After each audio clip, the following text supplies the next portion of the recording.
Cease fire पर PM Modi को कोसने वाली कांग्रेस बार बार इंदिरा गांधी का नाम भी ले रही। इंदिरा गांधी का नाम लेकर पीएम मोदी के फैसलों और ऑपरेशन सिंदूर का कम आंका जा रहा है। लेकिन जब कांग्रेस इंदिरा गांधी का नाम लेकर ऐसे वक्त में भी राजनीति कर रही है तो उसका वो इतिहास भी सामने आ गया जो इतिहास इंदिरा गांधी से जुड़ा है और जिससे कांग्रेस पर गंभीर सवाल उठे। साल 1974 में भारत ने अपना पहला न्यूक्लियर टेस्ट किया था, आपको याद हो। आपको जानकर हैरानी होगी कि उस वक्त इंदिरा गांधी ने पाकिस्तान को न्यूक्लियर टेक्नोलॉजी देने का ऑफर दिया था। विकीलीक्स में इसका खुलासा हुआ।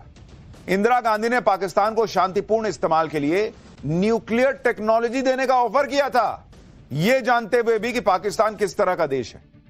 अमेरिकी दूतावास की तरफ से इंदिरा गांधी के बयान के हवाले से विकीलीक्स यह खुलासा कर चुका है। साल 1974 में इंदिरा गांधी ने पाकिस्तान के तब के प्रधानमंत्री जुल्फिकार अली भुट्टो को लेटर लिखा था और न्यूक्लियर टेक्नोलॉजी साझा करने का ऑफर दिया था, लेकिन पाकिस्तान की तरफ से इस ऑफर को ठुकरा दिया गया था। माना जाता है कि पाकिस्तान को यह ऑफर देने के पीछे इंदिरा गांधी की यह सोच थी कि न्यूक्लियर टेस्ट के साथ ही भारत इंटरनेशनल न्यूक्लियर सिस्टम का हिस्सा बन जाएगा और इसके जरिए वो पाकिस्तान पर निगरानी रख पाएगा। लेकिन इंदिरा गांधी का यह अंदाजा गलत साबित हुआ। न्यूक्लियर टेस्ट के साथ ही भारत पर कई प्रतिबंध लगा दिए गए थे। तो जिन्हें इंदिरा गांधी जी याद आ रही हैं, उन्हें यह याद नहीं आ रहा विकीलीक्स में जो खुलासा हुआ कि भारत की तरफ से न्यूक्लियर टेक्नोलॉजी मिल गई होती पाकिस्तान को। जो कांग्रेस आज पीएम मोदी पर सवाल उठा रही है वो शायद यह भी भूल गई कि कैसे बलूचिस्तान के मुद्दे पर साल 2009 में तब के प्रधानमंत्री मनमोहन सिंह ने बड़ी गलती कर दी थी। साल 2009 में मिस्र के शर्म अल शेख में मनमोहन सिंह और पाकिस्तान के तब के प्रधानमंत्री यूसुफ रजा गिलानी के बीच बातचीत हुई थी। 16 जुलाई 2009 को जारी दोनों नेताओं के साझा बयान में पहली बार बलूचिस्तान का जिक्र आया था और यह भारत के लिए बड़ी हार थी, क्योंकि पाकिस्तान सालों से माहौल बनाता रहा है कि बलूचिस्तान में जो हिंसा हो रही है उसके पीछे भारत है और पाकिस्तान का यह आरोप अब साझा बयान में आ गया था। यही भारत से बड़ी भूल हो गई थी, क्योंकि वो मौका था जब भारत को पाकिस्तान से मुंबई हमले का हिसाब लेना था। लेकिन पाकिस्तान बातचीत में बलूचिस्तान का मुद्दा ज्वाइंट स्टेटमेंट में ले आया, दुनिया को मैसेज दिया कि भारत भी उसके यहां आतंकवाद फैला रहा है। इतना ही नहीं, नवंबर 2008 में पाकिस्तान के आतंकियों ने मुंबई पर हमला किया और उसके करीब 8 महीने बाद मनमोहन सिंह पाकिस्तान से बातचीत कर रहे थे। पाकिस्तान से डोजियर आदान प्रदान चल रहा था, साझा बयान जारी हो रहे थे जिसमें भारत की तरफ से ब्लंडर कर रहे थे, जबकि भारत का स्टैंड यह होना चाहिए था कि पाकिस्तान के साथ तब कोई बात नहीं होगी जब तक वो मुंबई हमले के दोषियों पर एक्शन नहीं लेता। आप सोचिए, उस ज्वाइंट स्टेटमेंट में दोनों नेता इस बात पर राजी हुए थे कि दोनों देशों के लिए आतंकवाद सबसे बड़ा खतरा है। दोनों नेताओं ने यह संकल्प लिया था कि वो आतंकवाद को खत्म करने के लिए एक दूसरे का सहयोग करेंगे। किस बात का सहयोग करोगे भाई? आपने तो यह मान लिया कि इसका मतलब पाकिस्तान जो है वो पीड़ित देश है। यह कांग्रेस ने किया था मुंबई हमले के बाद और आज उनको इंदिरा गांधी याद आ रही हैं। आज इन लोगों को जो है वो सीज फायर में मजा नहीं आ रहा है। पाकिस्तान में घर में घुस के ठोक दिया, इन लोगों को जीत नहीं दिख रही है।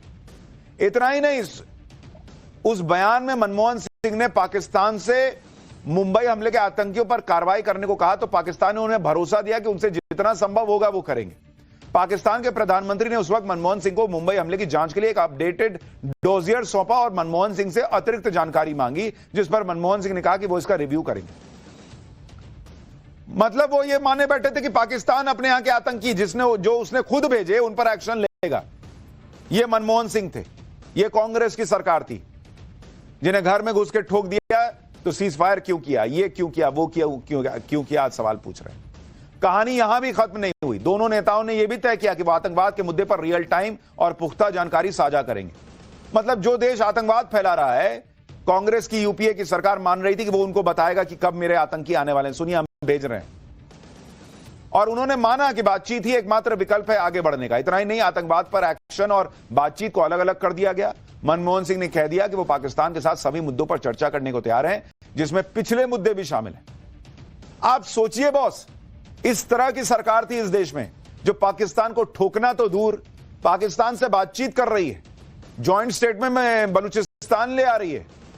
ऐसा लग रहा है दोनों आतंकवाद से पीड़ित देश हैं। पाकिस्तान का कॉलर पकड़कर उससे आतंकवाद पर जवाब मांगने की बजाय उसके साथ बातचीत बढ़ाने की बातें करने वाले लोग आज पूछ रहे हैं कि सीज फायर क्यों किया। इधर कांग्रेस राजनीति कर रही है, उधर पीएम मोदी देखिए जो कर रहे हैं वो आपको चौंका देगा। पाकिस्तान को ग्लोबल लेवल पर एक्सपोज करने के लिए भारत अलग अलग देशों में अपने सांसद भेजने जा रहा है। सांसदों के इस दल में अलग अलग पार्टी के नेता होंगे। ये सांसद भारत की राजनीतिक एकता का संदेश तो देंगे ही, साथ ही आतंकवाद के मुद्दे पर पाकिस्तान को एक्सपोज करेंगे। 22 या 23 मई से ये सांसद अलग अलग देशों में जाएंगे, आतंकवाद के खिलाफ भारत के युद्ध के बारे में बताएंगे। और इस डेलीगेशन में कांग्रेस के नेता भी होंगे कहा जा रहा है। टीएमसी, डीएमके, शरद पवार की एनसीपी, बीजेडी, सीपीआईएम जैसी पार्टियों के अलावा कुछ और पार्टियों के नेता भी होंगे। कुछ चर्चा तो यह भी है कि इसमें ओवैसी का नाम भी हो सकता है, जो लगातार पाकिस्तान को अभी एक्सपोज कर रहे थे। यह है नरेंद्र मोदी, जो बता प्रधानमंत्री दुनिया में पाकिस्तान को एक्सपोज करने जा रहे हैं, तो सिर्फ अपने बीजेपी के सांसद नहीं भेज रहे, क्योंकि दुनिया भी कहेगी कि अच्छा ये तो आपके ही पार्टी के लोग हैं ना। वो कह रहे हैं कि भाई भारतीय के तौर पर कांग्रेस सांसद को भी ले जाओ, टीएमसी के सांसद को भी ले जाओ, सबको दिखाओ कि देखो हम लोग मिल के आए हैं आपको बताने के लिए कि पाकिस्तान कैसा झूठा देश है, कैसा दो कौड़ी का देश है।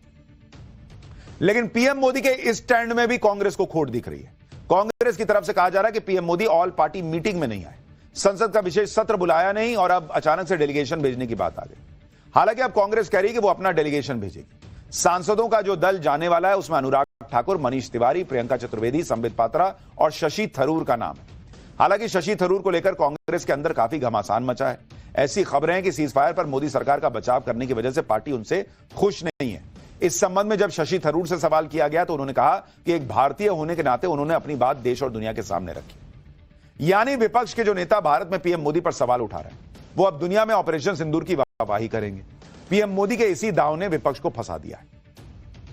आप यह भी देखिए कि विदेश नीति को लेकर पीएम मोदी पर सवाल उठाने वाली कांग्रेस खुद कितनी कंफ्यूज है। देश में पाकिस्तान के मददगार तुर्की के संपूर्ण बॉयकॉट की मांग चल रही है, लेकिन कांग्रेस से जब तुर्की के बॉयकॉट पर सवाल पूछा गया तो नेता इधर उधर माइक करने लग गए थे, जो मैंने आपको कल दिखाया था।